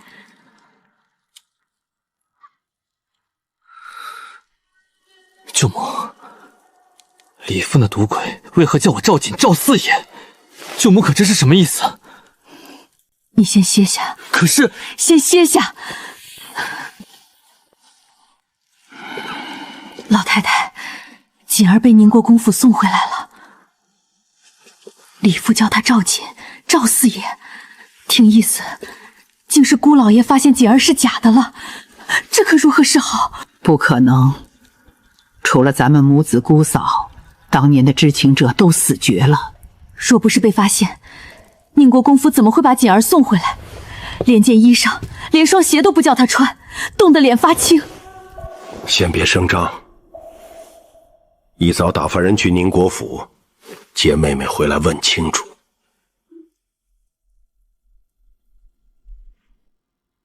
姑娘，前院传话说镇国公府派人来接太太，徐管事听了李管事的意思，把来人捆住，扣在马棚里了。挺会办事，姑娘可要回话？就先关在马棚里，剩下的事等我爹回来。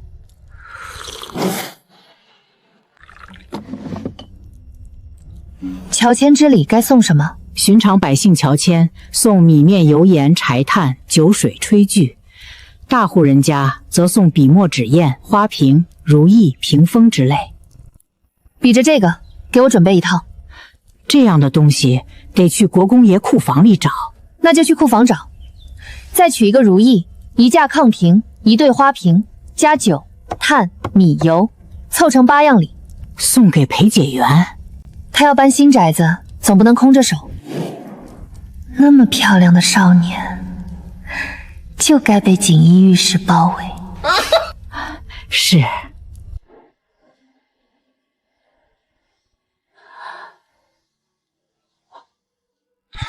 辛苦诸位跑这一趟。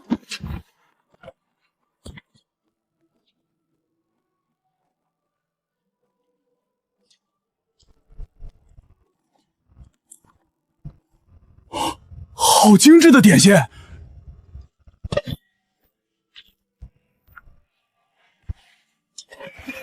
还是谢姑娘想的周到。等咱们住进租的宅子里，这几篓好炭够公子用很久了。他初回宁国公府，人生地不熟，先给我送东西。谢姑娘心里惦记公子呢。深宅大院，还不知道谢家人怎么议论他欺负他。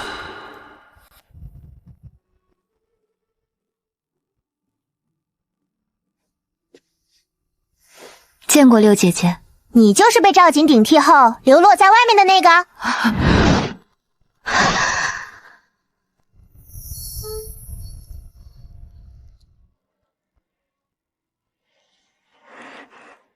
这勒子，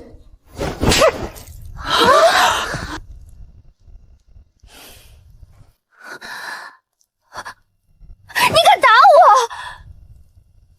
对我不敬，一巴掌便宜你了。我喜欢以德服人，武德也是德。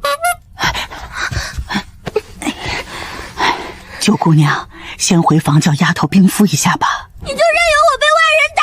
九姑娘，在府里诸位兄弟姊妹中，以六姑娘为长。六姑娘训诫妹妹，合情合理。何况姑娘进门未曾向六姑娘行礼，又出言无状。九妹妹，你就听钱嬷嬷的吧。咱们已经见过六姐姐了，先回去。六姐姐，九妹妹年纪小，说话没分寸，你倒是懂规矩。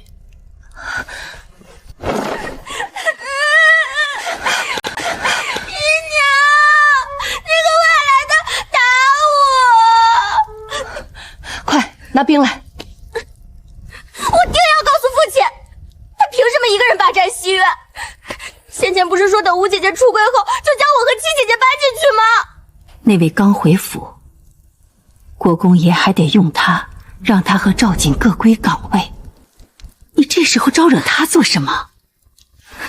难道就这么算了？不急，等国公爷回来，你到国公爷跟前诉委屈，叫国公爷知道，在外面长大的姑娘是究没教养，头一天回府就打骂弟妹。父亲什么时候回府？若和往常一样，得酉时6刻。圣人口谕，宣宁国公谢峰到紫妍殿觐见。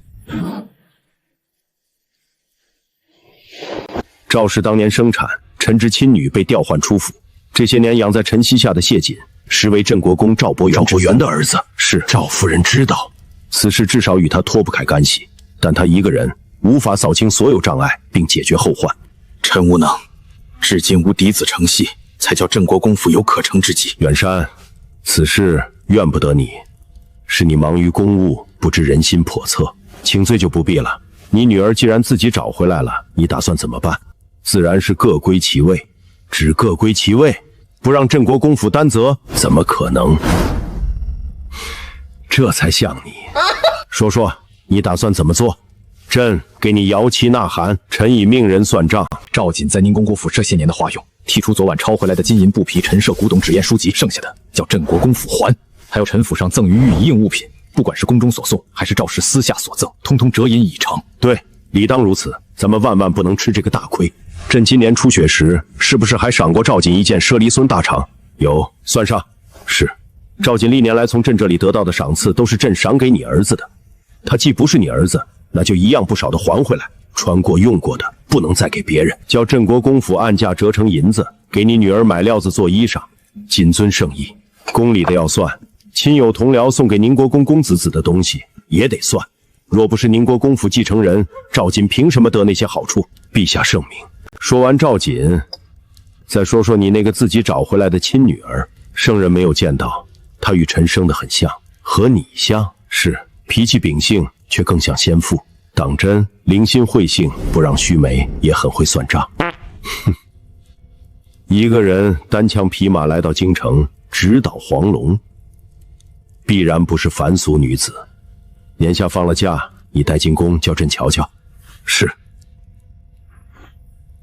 张玉，奴婢在。从内档取些金银、锦缎、首饰，再把前进上的那件海龙皮褂子找出来，一并给宁国公带回去，赏给刚找回家的女儿。奴婢遵旨。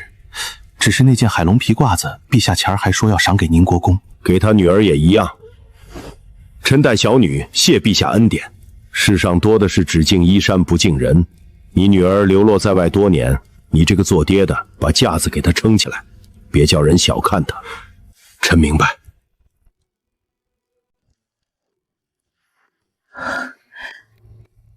这是陛下赏你的，这么多，金银、锦缎、首饰都有，还有这件海龙皮褂子。海龙皮，皮货行老板说过，极珍稀，极保暖，价值还在紫貂悬壶之上。好东西，圣人真大方。陛下怕你初来乍到，叫人小看，所以赏这些给你撑架子。圣人英明。昨晚我已经给了你1000两银子。现在圣人又赏了你这么多，你还有什么不满意？爹，说。我的月钱、年历、压岁钱什么时候给我？你有什么需要花钱的地方？多了。赵明月从府里得的你要，赵瑾在府里花费的你也要，这2笔钱要回来，比你几个姐姐的嫁妆都多，其中已经包括你应得的月钱、年历、压岁钱。月钱、年历是宫中出钱，又不用开您的私库。只有月钱、年历是宫中出的，压岁钱向来从我私库里走账。凌霄，姑娘，你跟过上面的几个姐姐。五姐姐每年光压岁钱能收到多少？五姑奶奶每年得国公爷给的金银座子各8个，太太给金银座子各1对，二老爷、二太太、三老爷、三太太每人也给金银座子各1对。早些时候，老国公和老国公夫人给不给？宁国公，我可是你亲生的，给我可不会便宜外人。话说的太早了点儿。一句话，给不给？给。到宫中支616两银子，剩下的去找周嬷嬷。从我私库里取金银垛子，各112个，一个都不许多。是国公爷。谢谢爹。满意了？万分满意。陛下怕你没钱花，又怕别家千金瞧不起你，才赏这么多。若知道你有这份要账的功夫，说不定就收了刚发的善心。爹，又怎么？这就是您老人家的不对了，怎能叫圣人知晓这些微末小事呢？这件真漂亮，陛下给的自然是好东西。圣人赏我这么多，所以呢？我该回礼。陛下富有四海，什么没有？别太小看人。你能拿出陛下没有的东西？有。拿出来我瞧瞧。不拿。你方才不是说有？年下放假，您不是要带我进宫吗？到时候我直接进献给圣人，在此之前不拿出来。为什么？免得遭人惦记。谁惦记你的东西？那可不好说，毕竟我还没出生，就已经有人谋划取而代之了。镇国公府的账，明日继续算。当然要算，一笔都不能少。姑娘，国公爷，太太房里的翠竹来了。何事？说是太太请国公爷过去一趟。赵夫人终于坐不住了，爹，又想做什么？我也去。我直请老爷。她是我女儿，让我们父女俩听听你是如何狡辩。老爷，老爷真的误会我了，我不知锦儿是假的，又如何会把亲生女儿送出去？不是你换的。真不是，我产后力竭昏迷，万事不知，老爷当时是知道的。你笑什么？我笑赵夫人谎话连篇，产后昏迷可以伪装，赵夫人亲口吃下的催产药却不是假。我就是因为提前落草，才导致先天不足。不错，差点被你绕过去了。我原是10年中连续为老爷生孩子，才致身体虚弱，从而早产。因当时生得不顺，才不得不服用催产保命丹。我对前面4个女儿，哪个不是疼到心坎里？又怎会在14年前把亲生女儿送出去，换了别人的儿子回来？不知岳母大人和大内兄、大内嫂知不知道你把所有罪责都推到他们身上？肯定不知道。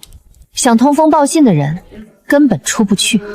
老爷向来英明神武，就这样信了他的鬼话。告知他身世的人一定是我大嫂的人，自然袒护真正的始作俑者，把责任推到我一个人身上。再说，我一个出嫁女，怎么使唤娘家所有人帮我瞒天过海？兄嫂都活着，难道不怕他们将来同锦儿说明身世，令我所有心血付之东流？还挺聪明，这些话倒不是全无道理。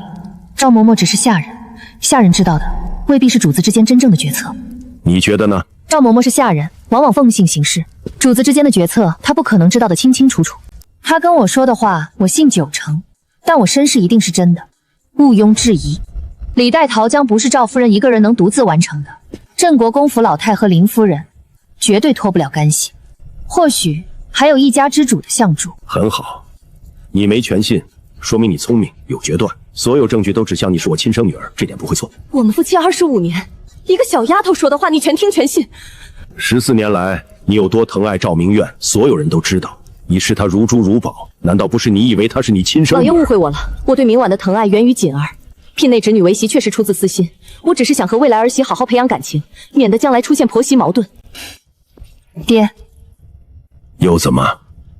别忘了咱们家给赵明韵的聘礼，务必全要回来。要回来给你？我是最大的受害者，唯一的受害者，不该补偿我吗？该。老爷、太太，大舅老爷门外求见。不见。爹，为什么不见？见，必须得见，让他做好赔偿的准备，免得咱们算好了账，他们却拿不出钱。陛下亲自发了话，他们不敢不遵旨。赔偿？什么赔偿？赵明玉从我家拿的，赵景在我家花的，还有刚才说的聘礼，全都得让镇国公府给我吐出。你怎会如此心狠手辣？比不得赵夫人。为了让娘家内侄窃取宁国公爵位，把亲生女儿送出去任人宰割。赵夫人精明一世，就没想过14年前你生下第6胎后，为什么迟迟没有第7胎、第8胎吗？你什么意思？自己想喽。镇国公府一定很清楚，只要赵夫人在我后面再生个儿子，赵景就绝无可能新继承宁国公爵位。他他们会不会防患于未然呢？不可能！大舅母让心腹陪房把我带去外地溺死，再用他妹妹的女儿代替我，好到宁国公府给他做儿媳妇。远山，莫生气。你们镇国公府让我给你们养儿子，还意图谋害我的亲生女儿，我怎能不生气？妹夫，没凭没据的，你怎么能胡言乱语？你不是要证据吗？我给你。此事陛下已知，你尽快准备应给我女儿的赔偿。什么赔偿？赵锦在我宁国公府的所有花费，赵明卫从我宁国公府拿走的东西，还有我宁国公府送去的聘礼。妹夫，锦儿是你的亲生儿子，不知道哪里来的骗子，仗着眉眼有几分像你，就编谎话骗你，你可不能上当。镇国公，我见你不是听你狡辩，而是通知你，把我宁国公府花2万两银子置办的聘礼收拾出来，再筹备赵锦和赵明玉在我府中的花费。休沐当天，我亲自去取。爹，带上我。行。妹夫，咱们两家乃是百年之好，不至于为一点小事闹到这般地步，对不对？小事？你以为这是小事？不可原谅。我同你父亲说话，你这个晚辈插什么嘴？你们害我，还不许我为自己鸣不平。苦主讨公道，竟成了苦主的不对。我要不要去敲登文鼓，请文武百官来评一评？你敢？若不好好还钱，你看我敢不敢？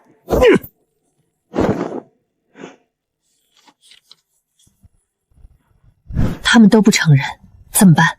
不需要他们承认。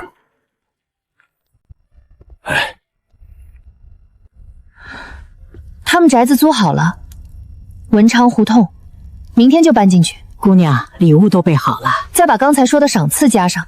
姑娘待那位裴解元实在周到。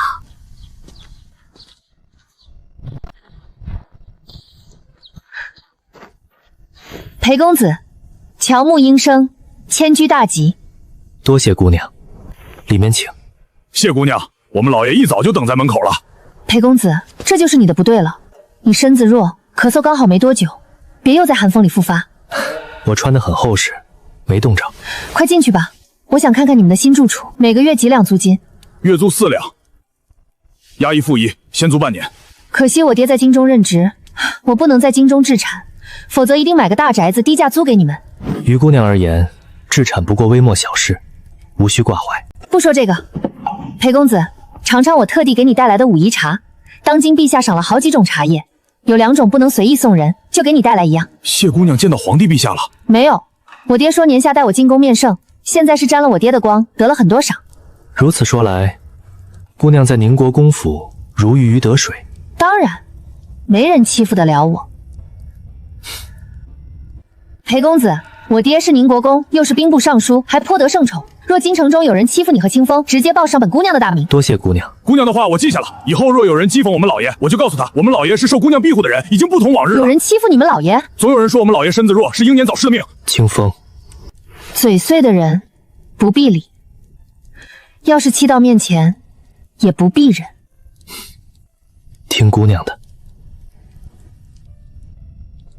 你们老爷是哪里人？家里还有什么人？我们老爷今年18岁，松江府人士，老太爷老太太尚在，上面有2个哥哥和3个姐姐，早已嫁去。听着枝繁叶茂，像是一方大族。倒也算不上，就是寻常人家，以耕织读书为业。上面几代里最高只中过秀才，到老爷这一辈儿才出老爷这样的人才。解元之才可不能说是寻常人才。老爷3年前中了解元，偏又大病一场，没能进京赶考，可惜了。一半种稻米，一半种棉花，只是每年收益都归几位老爷均分，我们老爷分文不取。清风，我来拜见裴兄，有要事相商。我们老爷正在待客，请周老爷改日再来。莫非是哪一位王公府上的贵客？裴公子，不需要你出面。不知府上公是来自宁国公府，姓谢。那我不打扰裴兄了。你和刚才那位关系不好？不好，我不识周元慎既借举家之力读书进学，又嫌父母兄嫂丢人现眼，还屡次辱骂其妻，不当人看。忘恩负义之辈，裴公子万万不可与之深交。听姑娘的，家中兄长在我来京前私赠纹银30两，托我在京中买几件新鲜花样的首饰，带回去送给嫂嫂和侄女。我不懂此中门道。3日后不行，我要跟我爹去要债。你说说，至少几万两银子，我不亲自收到手里不放心。明日或后日呢？都行，最好后天，正好我也没有什么首饰。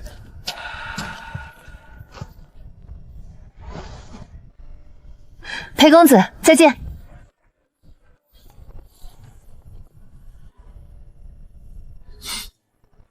再见。